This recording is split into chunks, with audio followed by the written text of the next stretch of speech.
So everyone can agree that the economic situation in the United States is not too pretty right now. The country has 14 million people without jobs, 3 million home foreclosures a year, and on top of all of that, there's talk of a double-dip recession. So who can we blame for all of this? Is it President Obama's fault? Or maybe he inherited a broken system from President Bush? Or maybe it's all China's fault?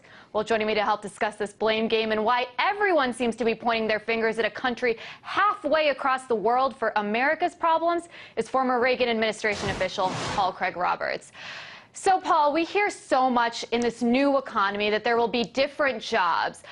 Since we saw so many of these manufacturing jobs disappear over the past few decades, what's your take? I keep hearing on the mainstream news how Americans shouldn't worry because there are tons of jobs in the healthcare industry. Is that true? Are there other jobs out there that we don't know about, newer jobs that we don't know about?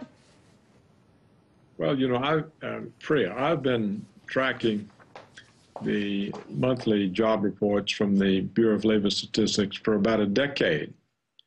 And the only net new jobs that the American economy has created in a decade are in domestic, non-tradable services. That is, waitresses, bartenders, barbers,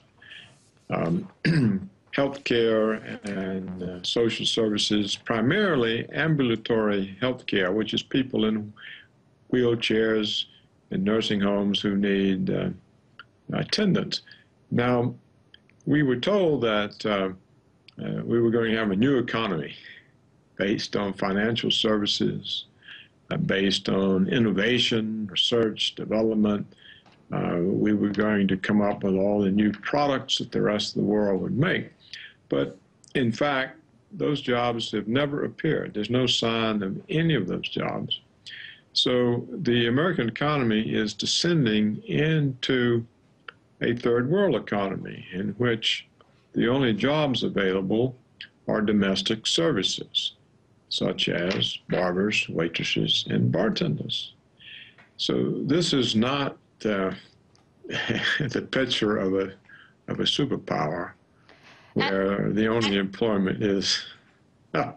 Yeah, it's interesting too, because when you look at traditional third world economies, I guess you could say, you look at a country like India, and over there they're experiencing an IT boom, and you're seeing so many Americans actually going to India, to Bangalore, which is the Silicon Valley over there, to look for jobs. What do you think about that, Paul? Is it the beginning of a new era here? Well, yes, Americans have been betrayed by their government, by their economists, who are all on the take from the corporations, who make more profits by sending the work abroad where it could be hired cheaper than here at home.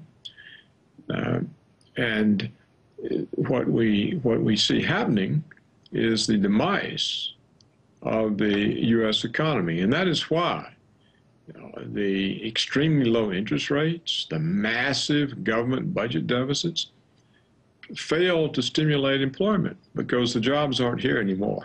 They're in India and China. And therefore, we have a situation where the U.S. economy is simply disappearing and is becoming more third world by the day.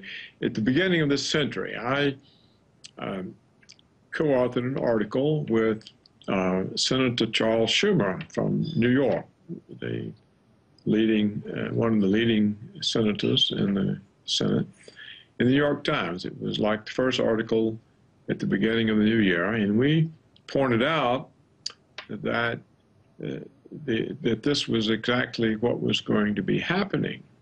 And there was a conference the day after in Washington, the Brookings Institution, in which we presented our analysis. And I said the United States would be a third world country in 20 years. And I think I actually overestimated how long the U.S. would last. It's not going to take 20 years. We're almost a third world country now. If you look at, for example, the graduates of our universities, the engineering graduates, the science graduates, they can't get jobs. They go home and live with their parents. And we keep hearing all this propaganda that